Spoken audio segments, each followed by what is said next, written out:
peculiares. No lo entenderías.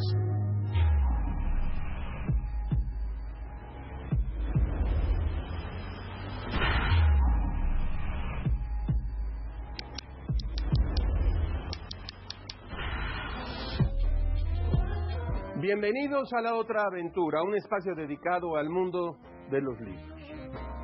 Octavio Paz dijo esto: erotismo y poesía.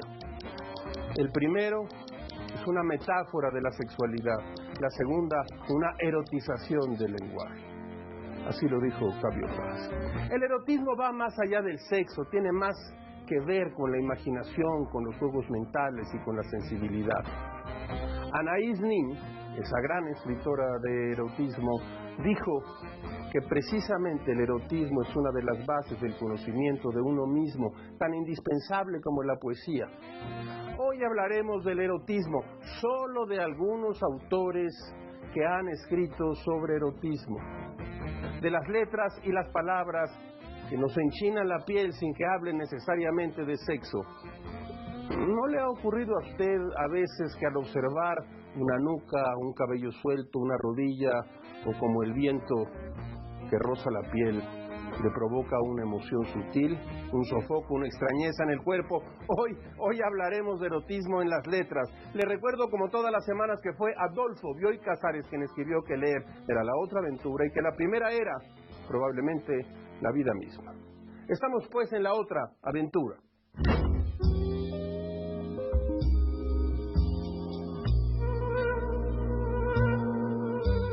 ¿Qué es el erotismo? En La Llama Doble, este libro que tengo aquí, publicado entonces por Seix Barral y Biblioteca Breve, de Octavio Paz, dice: la colección íntima entre sexo, erotismo y amor, desde la memoria histórica hasta la vida cotidiana más inmediata. El amor y el erotismo, dice Octavio Paz, es un encuentro erótico. Ahí siempre hay un personaje invisible y siempre activo, escuche usted, la imaginación. Para Paz, el componente de la imaginación traza una diferencia definitiva entre la sexualidad animal y el erotismo humano. Solo en el erotismo, uno o varios de los participantes pueden ser un ente imaginario. De tal manera que, si seguimos las palabras de Paz, podemos observar el erotismo como algo más que una práctica del cuerpo para el cuerpo. La inquietud erótica va más allá de la práctica sexual como un proceso de satisfacción primaria. Un caso ejemplar de esta búsqueda con tintes tan espirituales como perversos es esa búsqueda de Leopoldo von Sacher-Masoch. Quizás usted sabe qué quiere decir esto porque ha oído la palabra masoquismo. Autor de la icónica novela La Venus de las Pieles, Masoch exploró el placer de la crueldad y la sumisión, el deleite a través de los contactos sutiles, el desprecio, la violencia verbal y física. En un texto posterior a la conocida novela que dio origen al concepto de masoquismo, Masoch confesó: ya de muy pequeño tenía una marcada preferencia por el género cruel que se acompañaba de misteriosas agitaciones y de voluptuosidad, y sin embargo, mi alma rebosaba de piedad. No habría matado a una mosca. Sentado en un rincón oscuro y retirado de la casa de mi tía abuela, devoraba las leyendas de los santos, y la lectura de los tormentos padecidos por los mártires me sumergía en un estado febril. ¿Qué es pues el erotismo? Suspenso, límite, tal vez desvelamiento.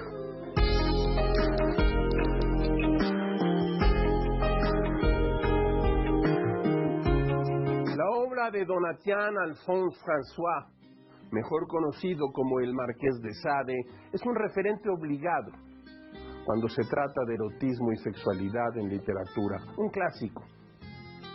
Su terrible biografía, así como el trato que tuvo su obra por años, son una muestra de la profunda crítica social que contienen sus libros, los cuales, leídos sin criterio, podrían pasar por simple pornografía, pero es falso. El recuerdo de Sade ha sido desfigurado por leyendas imbéciles. Su mismo nombre se ha diluido en palabras pesadas, sadismo, sádico. Sus diarios íntimos se perdieron, sus manuscritos fueron quemados, los 10 volúmenes de las jornadas de Florabel a instancias de su propio hijo y sus libros prohibidos. Así inicia un ensayo capital y fundamental de Simone de Beauvoir sobre el Marqués de Sade, que lleva por nombre ¿Hay que quemar a Sade? Sade vivió la mayor parte de su vida en prisión. ¿Usted lo sabía? ¿Por qué? Por lo que escribía. Sufrió abuso tras abuso y fue señalado por crímenes que siempre fueron difíciles de comprobar. En una época turbulenta de la historia de Francia y Europa, el Marqués de Sade fue castigado por tres distintas épocas y gobiernos: el antiguo régimen, el gobierno revolucionario y el imperio napoleónico. La violencia y el erotismo fueron los medios con los que Sade puso el dedo en la llaga de una sociedad que creía avanzar hacia el mejoramiento de la humanidad. Denunció el apetito de poder y depravación que esconden las figuras más respetables de la época: nobles, burgueses, altos mandos clericales. Todos ellos son retratados en sus obras como criminales y perversos que basaron su poder y riqueza en las más terribles costumbres.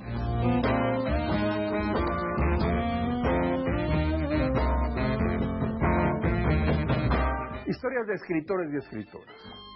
Acusado de envenenar a 5 jóvenes mujeres durante una orgía en Marsella, en 1772 comenzaron los días de encierro para el Marqués de Sade, quien no volvería a tener una vida libre hasta su muerte, en el año de 1814. La mente brillante de un escritor fanático de la cultura, el teatro y las artes se fue retorciendo a causa del encierro.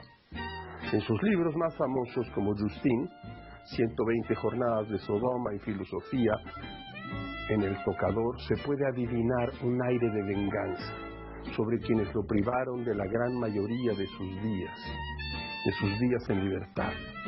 Durante su reclusión en la famosa cárcel de la Bastilla, Sade, el Marqués de Sade, escribió la primera versión de Justine, o Los infortunios de la verdad, en 1787, libro en que sentó su postura filosófica sobre la sociedad en la que vivió. En él, 2 hermanas que han quedado huérfanas separan sus caminos. Julieta se entrega a los placeres de la carne y el vicio y consigue un marcado ascenso social gracias a varios crímenes y una vida dedicada al gozo personal.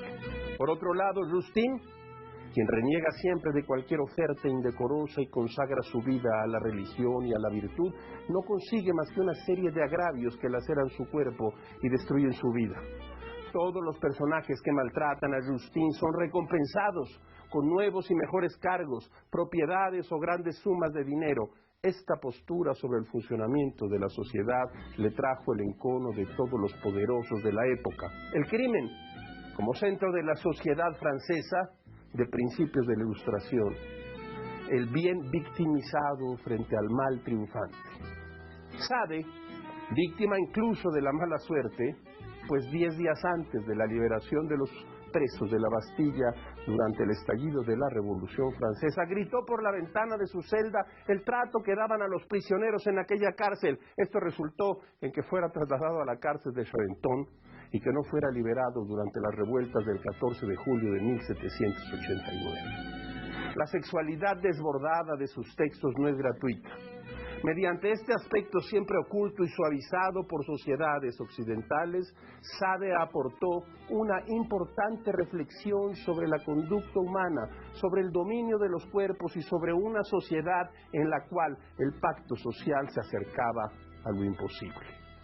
Imperioso, colérico, violento, exagerado en todo, de un desorden imaginativo sobre las costumbres sin par en la vida, ateo hasta el fanatismo, en 2 palabras, así soy, y una vez más, o me matan o me toman como soy, pero no cambiaré.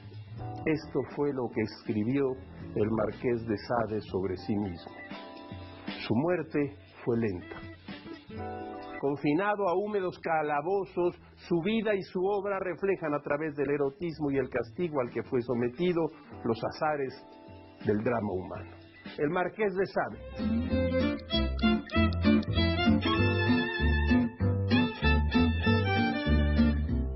Grandes principios inolvidables.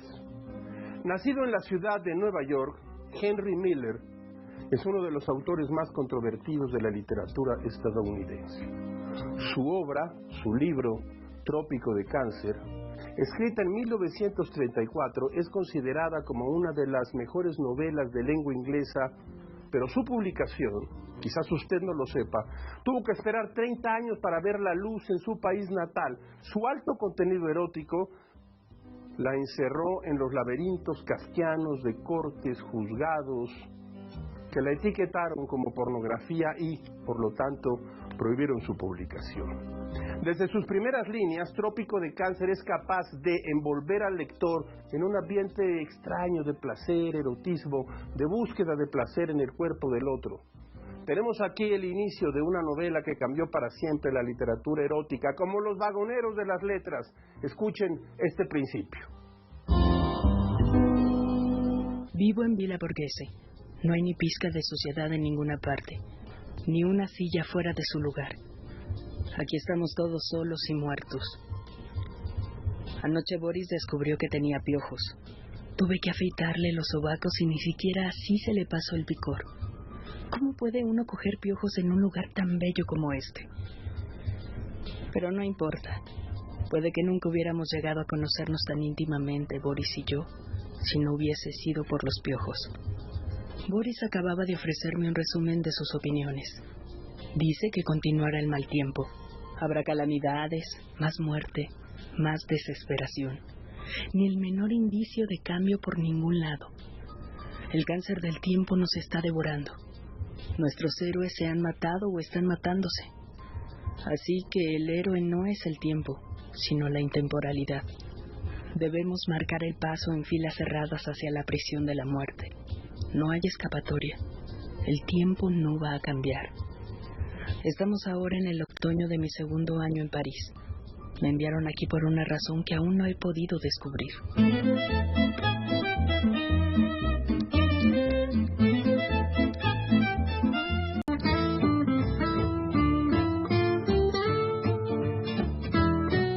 De la mesa de novedades, la editorial Alfaguara ha publicado recientemente de Juan José Millás La vida a ratos. Lo estoy leyendo. Es un diario de un hombre que se despierta una mañana y dice: tengo 67 años y me pregunto si soy viejo. Sí, soy viejo. Día tras día, semana tras semana, va acudiendo a la vida. A través de la vida, precisamente a ratos, va montando una historia de todo lo que va ocurriendo en su vida, su psicoanalista, los paseos matinales, la forma en que enfrenta a sus amigos, el amor. Es un libro, como casi todos los de Millás, muy importante. La vida a ratos, Juan José Millás. Volver al DF, José Ángel Balmori, Ari Bolovich, Rodríguez Márquez Tizano, Andrés Cote Iriarte, Alejandro Maldonado, Andrés Román, Wenceslao Bruciaga, Amandititita, Guillermo Fadanelli. Esto es la editorial Bo, que cumple un aniversario más en estos días. Yolanda Martínez y Guillermo Fadanelli han sostenido a través de los años como una labor de resistencia este editorial. Déjeme leerle lo que dice Guillermo Fadanelli. Volver a DF es un libro de recuerdos, traumas, visiones y presente. Una ciudad que se ha transformado profundamente para mantenerse intacta, conjunto de centros de batalla y enfermedad insólita que tiene su cordón umbilical en un punto crucial y simbólico, el centro histórico. Allí donde ahora se entrelazan los crímenes y la risa, el orgullo palaciego y el vendedor ambulante, la tecnología y la miseria, la belleza y la orfandad, un hoyo negro de tesontle y sangre. Editorial Mo, un aniversario más. Déjeme que le diga lo siguiente, acaba de aparecer, huele a tinta fresca, José Goldenberg en Defensa de la Democracia, publicado por la editorial Callarena, la hemos publicado hace poco. Como toda edificación humana, la democracia puede fortalecerse, reblandecerse e incluso desaparecer para dar paso a fórmulas autoritarias. En este libro, usted va a tener un conjunto de ensayos, textos fundamentales acerca de lo que está ocurriendo en la vida política mexicana de hoy en día, puesto en la inteligencia y la serenidad de uno de los principales autores de la transición mexicana, uno de los principales escritores de la normalidad democrática, José Goldenberg, en defensa de la democracia.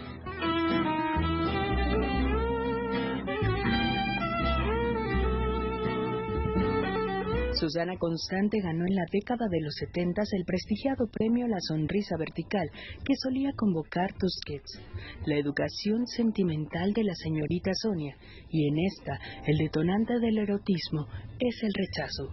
Sonia, acostumbrada a llamar la atención de los demás, replantea su relación con su propio cuerpo cuando se siente rechazada por un hombre al que anhela, pero que no muestra ningún interés hacia ella. Entonces empieza el verdadero conocimiento de ella misma a través de su cuerpo, pero también aprende que para hallar el placer es indispensable proporcionarlo.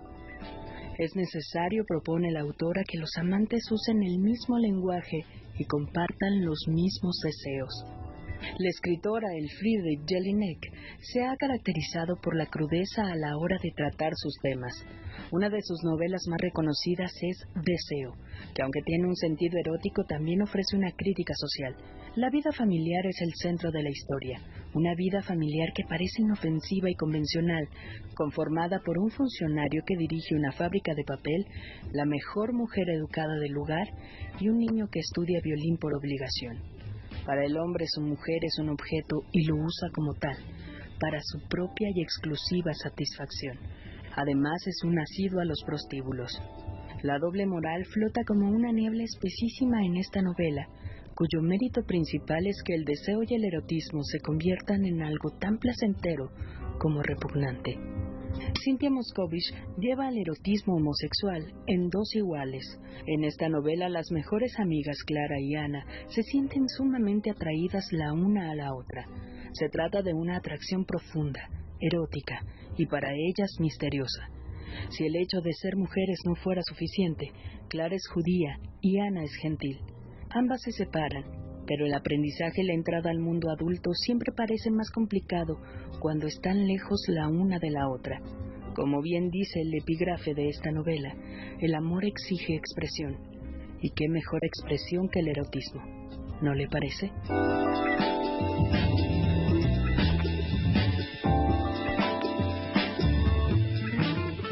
Hablábamos de Henry Miller. Su figura y su memoria han sido un mito, y una y mil veces se debe a la obra de Trópico de Cáncer y a Trópico de Capricornio, su secuela, El sexo. La obsesión de Miller discurre en estas páginas, mezclada con una filosofía suave del amor y una postura francamente, la verdad, machista del personaje principal, que hasta ahora se entremezcla con la vida misma del autor, pero los juicios morales sobre la obra y su autor han quedado relegados por la fuerza del flujo de conciencia que detenta esta novela. Situada en París, ciudad que cautivó a Miller como a tantos otros escritores, Trópico de Cáncer es una novela que, créame usted, le cautivará por el trance de lirismo, metáforas y divagaciones con el que el personaje define su vida bohemia. Con este libro, Miller logra entrar al mercado editorial y mantenerse hasta la fecha como un inclasificable. El escándalo y la prohibición alrededor de su primera novela no hizo sino lo que siempre logra la prohibición y la censura: un inmenso público que descubrió que había en estas páginas una obra notable y prohibida. Es conocido el veredicto prohibitorio de un juez de Pensilvania que decía lo siguiente sobre Trópico de Cáncer. Escúchelo usted: no es un libro, es una fosa séptica, una alcantarilla abierta, un pozo de putrefacción, la reunión viscosa de todo lo que está podrido en los despojos de la depravación humana. Eso dijo ese juez. Quien no quiera ahora ir a abrirlo y leerlo inmediatamente cometerá un error muy grave. Genial coincidencia que Miller al inicio de este libro, dijera sobre su misma obra un párrafo que es ahora una máxima clásica de la literatura. Esto no es un libro, es un libelo, una calumnia, una difamación. No es un libro en el sentido ordinario de la palabra, no es un insulto prolongado, un escupitajo en la cara del arte, una patada en el culo de Dios, al hombre del destino, al tiempo, al amor, a la belleza, a lo que les parezca. Voy a cantar para ustedes, nos dice Miller, a modo de advertencia, desentonando un poco tal vez, pero voy a cantar. Cantaré mientras croan, bailaré sobre su inmundo cadáver. Henry Miller. Se consagraría a este autor con la trilogía Sexus, Plexus y Nexus, publicadas entre 1949 y 1960, pero Los Trópicos siguen siendo una especie de canon de la novela erótica moderna. Su lenguaje de taberna sobre la sexualidad, encontrado con una verdadera sensibilidad artística y extrañas reflexiones filosóficas, le han valido la admiración de muchísimos escritores de lengua inglesa. En 1928, el escritor francés Georges Bataille escribió una de las novelas eróticas que mayor resonancia ha tenido dentro del género, La historia del ojo. Protagonizada por dos jóvenes que experimentan desenfrenadamente sus pulsiones y tentaciones corporales, La historia del ojo es un intenso relato en el cual se exponen distintos cuestionamientos morales sobre el placer de mirar un cuerpo y de ser mirado, sobre el goce por la dominación, así como los distintos límites a los que puede ser llevado un cuerpo en la continua búsqueda del placer. En La historia del ojo, Georges Bataille ensayó con gran maestría la tensión entre la experiencia sexual y la muerte, mediante sus personajes, Simona, el narrador, y Sir Edmund indagan en lo más profundo de las perversiones, en la experimentación corporal, en el goce desmedido y en la transgresión de los límites de la vida, el sexo y la muerte. Desde las primeras líneas de este libro se hace evidente la agitada, compleja relación del narrador con la sexualidad, cuando éste menciona que creció muy solo y siempre en angustia respecto a todo lo sexual y lo erótico. Entre crudas y directas descripciones de los actos sexuales de sus personajes, La historia del ojo esboza finas y cruentas reflexiones sobre lo violento y lo siniestro, que surge en las exploraciones humanas cuando se está en la búsqueda del placer. Bataille, Georges Bataille, dejó cuenta en este relato de la innegable cercanía en los deseos sexuales, en los terrenos vedados y castigados por la sociedad. Los personajes de la novela, escrita a principios del siglo XX, deambulan altivos por caminos adversos a las reglamentaciones sociales, religiosas y culturales. En sus aparentes juegos adolescentes, Simona y el narrador descubren que la destrucción, el horror y la angustia también son caminos que llevan al autoconocimiento, con distintas aproximaciones a la muerte y la degradación. Los personajes de Bataille develan la importancia de la rebelión existencial como instrumento para dejar ver lo oculto, lo febril e insubordinado del alma, así como la conciencia para evidenciar con ello la parte nocturna que la humanidad lleva consigo.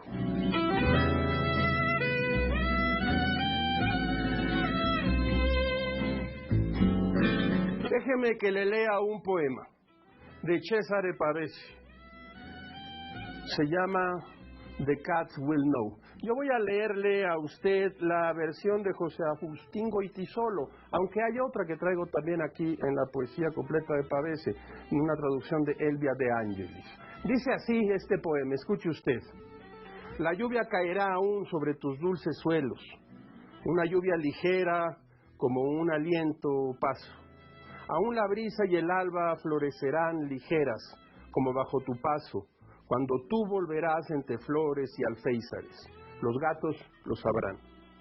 Seguirán otros días, seguirán otras voces, sonreirás a solas, los gatos lo sabrán. Oirás viejas palabras, voces cansadas, vanas, como si fueran trajes arrumbados de las fiestas de ayer. Tú también harás gestos, responderás palabras, rostro de primavera.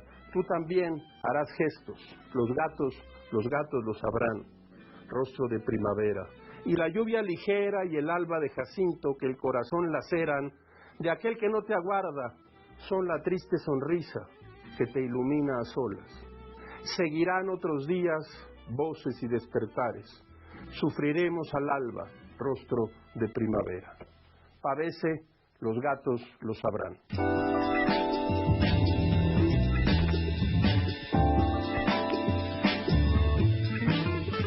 Como todas las semanas, usted encontrará aquí en esta ventana un escenario por el que pasa, como una ráfaga, la felicidad de la frase célebre, las máximas, los aforismos. Escuche usted este.